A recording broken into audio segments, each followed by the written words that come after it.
Let's pull this up.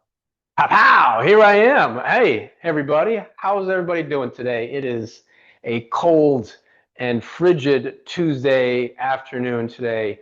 Hello. Better Spaces is a health and happiness solution for today's hybrid workplace. My name is Dr. Paul Kachola with PAR5 Physical Therapy, and I've partnered with them to bring you an easy and educational workday session. So today's session is all about balance and falls for the holiday season, right? So we're wrapping up the year with my last class, and we're going to be talking about balance. We're going to focus on it, why it declines with age, and why winter surfaces like ice or wet floors make it essential to have really good balance. So we'll cover the vestibular system, something called proprioception, and strength, and learn 3 simple balance drills for you to do at home to reduce your fall risk. All right. So a little bit about me. I'm a physical therapist. I got my doctorate in physical therapy from Mercy University in upstate New York, Dobbs Ferry. I also have a exercise science bachelor degree from Rutgers University, and I'm a certified orthopedic clinical specialist, board certified, and also certified dry needling specialist, and certified golf medical professional, and CrossFit coach, and all that stuff. So fitness, balance, and trying to improve our health span, not just our lifespan, is super important to me. All right, so let's get it started here. Let me pull up my slides. Hopefully this will pop up. There you go. Perfect. All right, so that worked in. Oh, there it is. There it is again. All right, awesome. So now you can see the slides, and then we'll talk about it. All right, so if you've ever been to any of my classes, this is super important. That one, this is not physical therapy. It's not medical advice. It's really all the stuff that we're talking about is geared at a broad population. So if you're dealing with something specific, like vertigo, balance issues, weakness, injury, pain, post-surgical problems, right? You should have a thorough physical exam from a medical professional. I'd always tell people that you should go to physical therapy and have your movement checked, your movement screened, because movement is something that declines, or our ability or capacity to move declines as we age. So when you go to a physical therapist, you don't have to have a prescription. You don't have to have pain. You can just go and get a checkup. It's sort of like I'm going to go to the dentist every 6 months or have my annual physical. I'm going to have a test, right, to see where I stack up with people of my own age and if there's anything that I need to work on, any deficits. So that's important. I think an annual physical therapy exam is super important, even if you're not dealing with anything. You got to do these things to maintain your body. All right. So let's get into the next slide. So what is balance? Balance is the integration and connection of various systems in our body. All right, sensory input from our vision, our vestibular system, and our joints all kind of go together into our brain, our cerebellum, our motor cortex, sensory cortex, all of that, and it has to kind of come out and to maintain our balance or upright posture against gravity.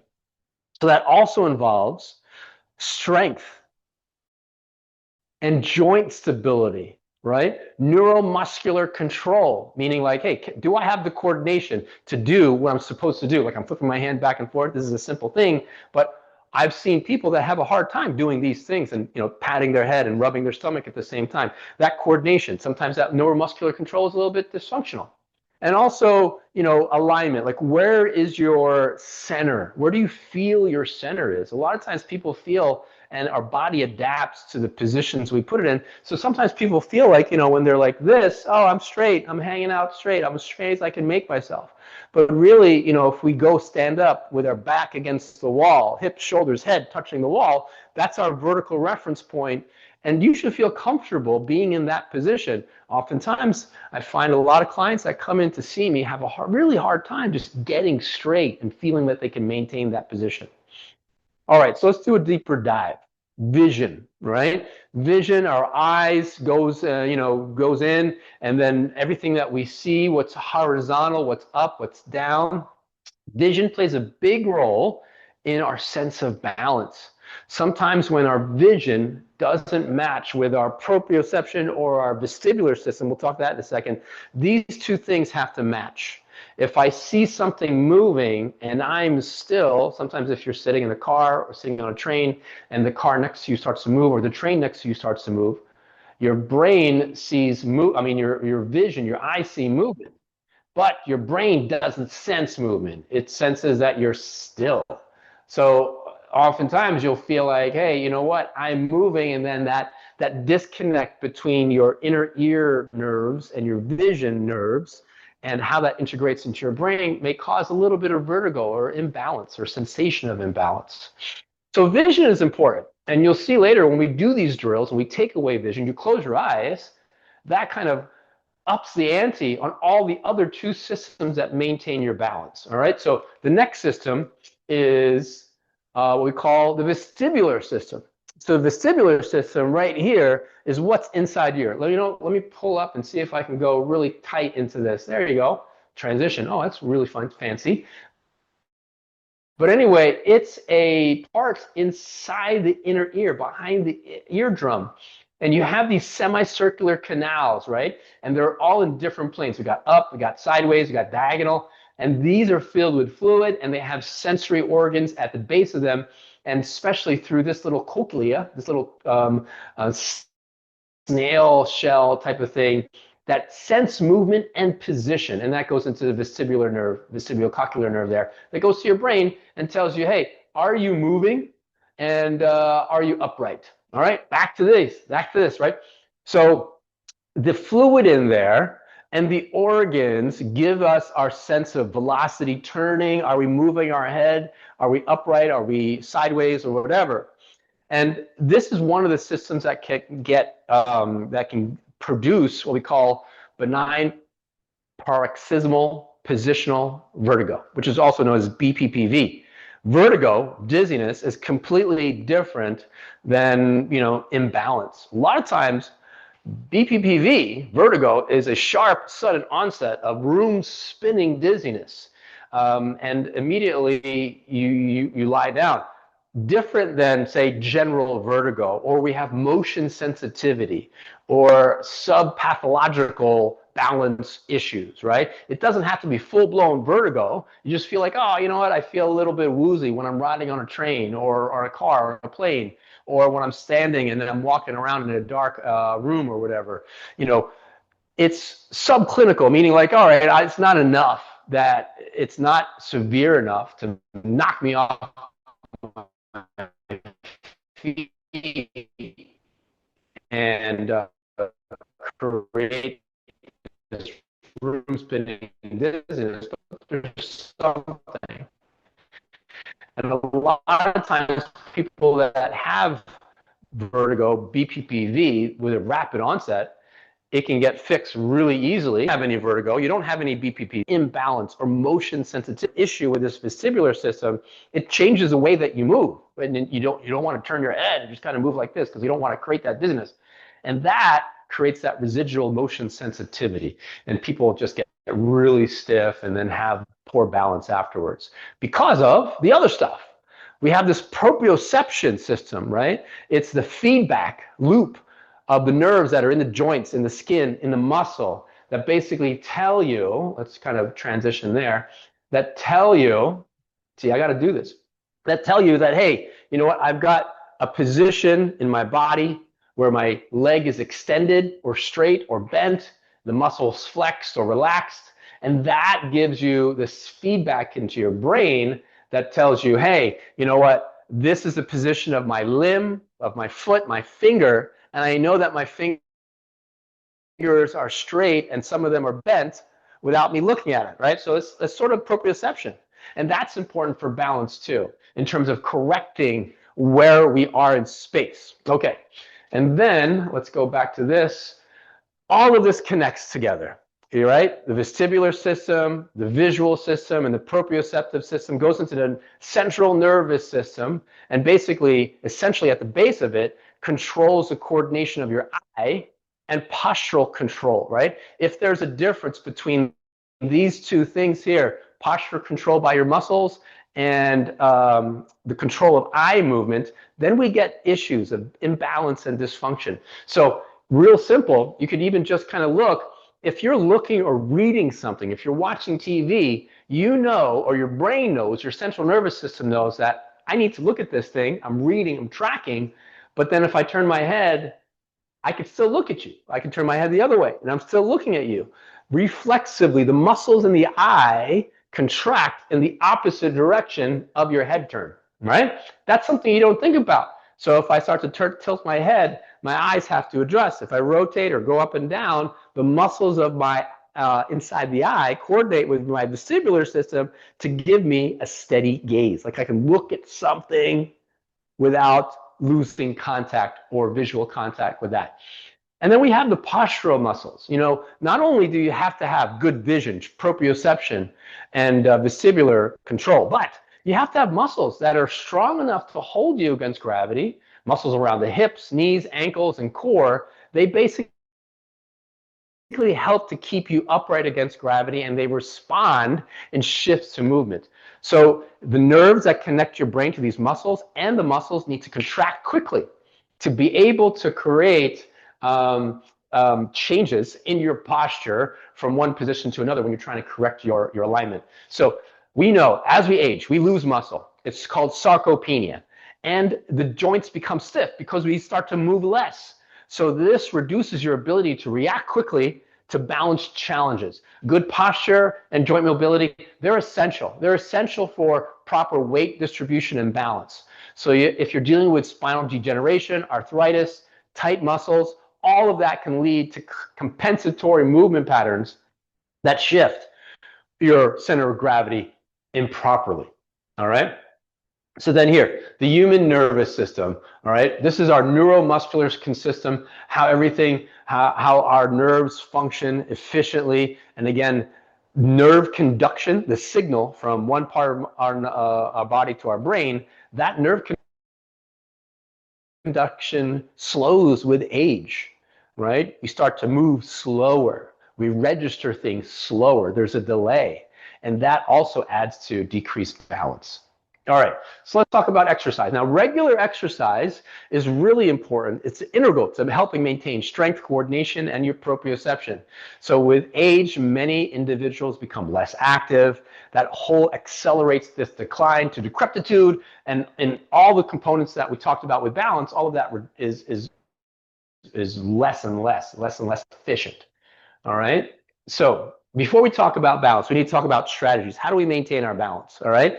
It's essentially, we need to understand how we can keep our center of gravity, right, which is generally around our belly button, our umbilicus, over our base of support, whatever that base of support is. If I'm just standing, it's my feet and the area in between my feet. That's my base of support. If I keep my center of gravity over that base of support, then I'm balanced. Three main strategies that we use for humans to maintain balance in an upright posture are the ankle strategy, hip strategy, and a stepping strategy, right? We're going to demonstrate that in a moment. If perturbations in your balance or your posture are small, you can counteract that with just movement of the ankle, all right? If those perturbations are larger, it's a larger velocity, larger amplitude, maybe larger force, then you move your hips to maintain your balance. And then if it's so large that it pushes your center of gravity outside of our base of support, then we take a step. That's that stepping strategy. That's the last one. So we want to practice and do all of those things. All right. So let's get into some balance tests and balance exercises. All right. So let's see if I can transition this and make sure that, boom, excellent. All right. I know a couple of my classes last time, you know, all of this second camera was like covered by the picture of the slide. So I got this camera, and then I got this camera. So let's get into it. All right. Static balance, right, essentially is being able to stand normally. If I give myself a wide base of support, again, wide base of support, center of gravity stays in between, I'm cool, right? If my balance starts to shift backwards, I can activate my ankle muscles to maintain my balance and bring me back to center. If the shift is large, then I kind of have to do one of these, right? Sometimes we do the little arm thing, move the hips. So as long as we can keep your center of gravity over the base of support, we're good. If I have a very narrow base of support, I'm standing here, my feet are together, that's a very narrow base of support. My center of gravity, if it moves a little bit, it becomes more challenging. I have to kind of get into my hip and use maybe a lot more ankle strategy and hip strategy, both of them, to maintain my balance, forward, backward. If I even narrow it even more, this is called this tandem stance, this becomes more difficult. So here, even just standing here talking to you, I got to keep my hips moving to maintain that balance. And then there, I lost my balance. I did that stepping strategy. How quick can those nerves move? How strong your muscles are to hold you into this position and take that step? Those are exercises that we need to get into. All right, so those are simple tests. You know, can we do this? Can we do this? Right? If we can't do in line, then, you know, maybe just heel touching toe, just a little bit up to the side. The thing with this is that it changes your center of gravity to a smaller, a base of support to a really small, narrow one. So that way you're forced to use your ankles and your hips in a way that's more active to maintain your balance here. So everything that I'm doing right now so far has been like a static balance activity. Dynamic balance is when we could start to incorporate movement with these certain movements. So really simple. If I grab this ball here, we've got this ball, it's pretty light, foamy ball. And if I do the same position that I was just in, this, you know, tandem stance or modified tandem stance where I can go like this or like this, right? I take this ball and then I start to throw it from one side to the other. Whoa, whoa, you see? And then as I lose contact or have to toss it, I have to keep my eye on this, which turns my head, which makes my eyes have to track this. And then this becomes more of a dynamic balance activity, right? Where I have to kind of really move my body dynamically in response to this ball. And you could also do this with a friend. If you throw the ball to somebody and then you catch it again, that's also a dynamic balance activity as well, which is super important because our world is never static. Now, in addition to that, let's touch upon like the ice, right? How do we walk on ice? So again, when we have ice, and it's slippery or the floor is wet, our foot has less friction when we stand. So essentially, if I'm walking and I put my foot out in front, usually my heel touches the ground. I have this deceleration and I transition my weight from my heel to the midfoot, and then I push off this back leg and transition onto my next foot, my next toe. So there's always this forward propulsion. And if we lack friction, our foot starts to slip, then that whole normal gait pattern tends to throw us off. Because if I put my heel out in front and it doesn't stick to the ground and it slides, it can kind of slide out in front of me. And the same thing goes for the foot that's in the back. If I try and push off this left leg and I try and push with my toe, this will kind of slip because there's no friction, and then all of a sudden, you know, I could also slip and fall. So one of the quickest and easiest ways that I would suggest walking on ice without losing your balance is to try and walk as flat-footed as possible to create as least amount of forward or backward friction as possible. So if I land and I'm stepping, I'm going to step with a very flat foot, shift my weight over to that foot, and then do the same with the other foot. If I walk flat, where I land this foot directly below my center of gravity, that eliminates this shearing, this slide, this need of friction to propel me forward. So as I'm doing this, walking flat-footed, that's probably the easiest way to maintain your balance on something. If you didn't have anything to hold on to or someone to hold on to. Oh, you know what, by the way, totally forgot that anytime that you do a balance activity or a balance exercise, you go barefoot. All right, no shoes, because there's nerve endings in our feet and in our ankles that have more sensory input when we are unshod. No foot, no shoes, right? All right, now we talked about dynamic balance, we talked about these decreasing base of support positions. Now all of those things you can make more intense if we take away one of the systems. So simply vision, vestibular system, and proprioception. So feedback through the joint, like where's my foot in space or my body in space, that's proprioception. Vestibular system is the sensation of movement or lack of movement in the inner ear. And then we got vision. Where's our reference point? What's horizontal? If I take away my vision, I try and stand with this narrow base of support, this is more challenging. I don't have any vision. Now I have to pay attention to what proprioception my joints are giving me and my vestibular system.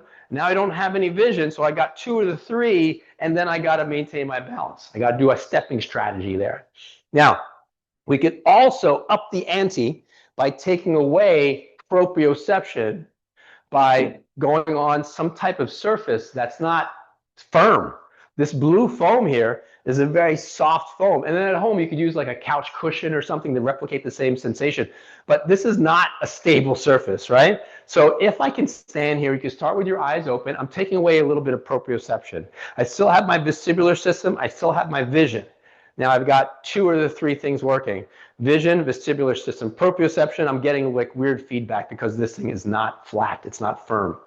So I could do the same thing that I did. If I want to make this super challenging, I can only have one system working.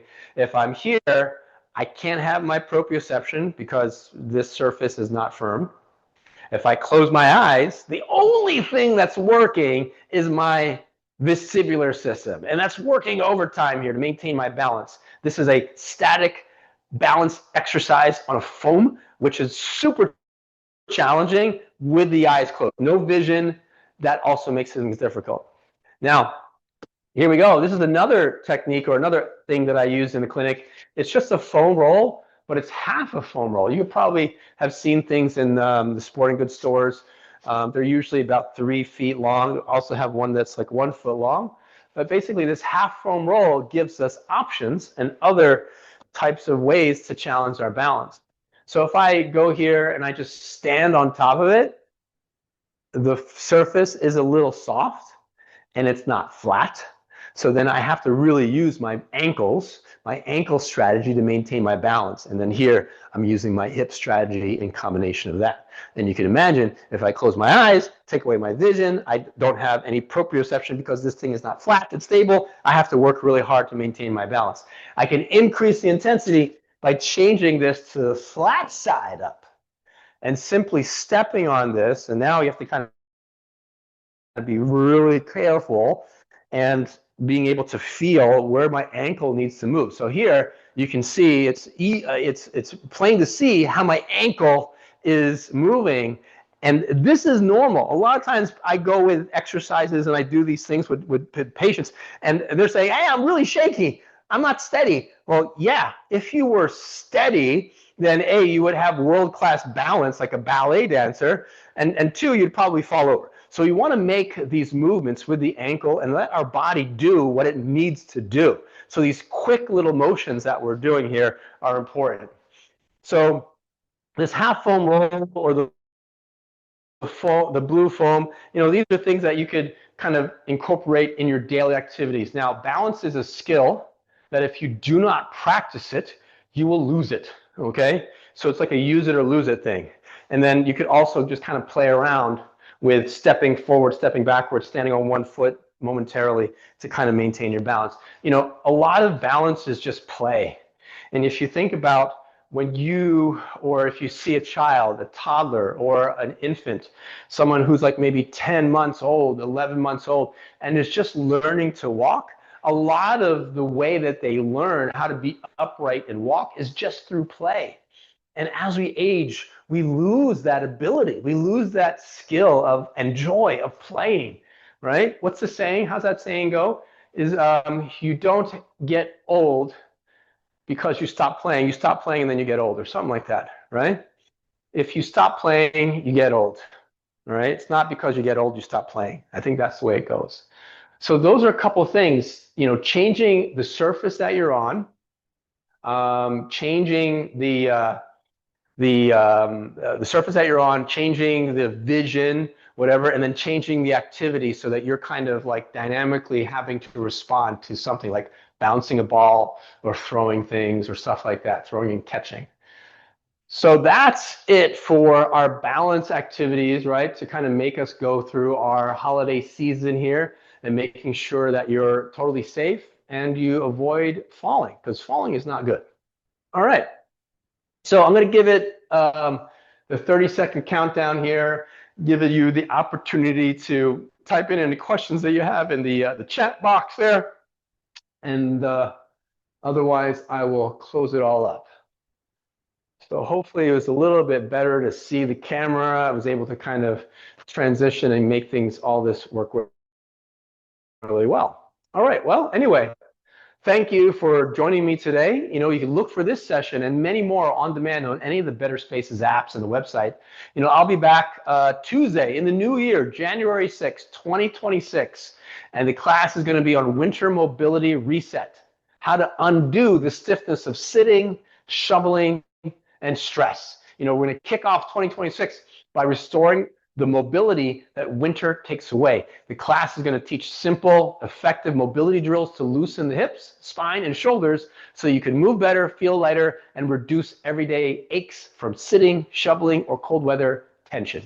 So January, February, that's going to be peak stiffness season, so it's perfect for a reset. All right, so we're going to talk about 3 tightest areas in winter and how to unlock them, hybrid mobility drills, et cetera, et cetera.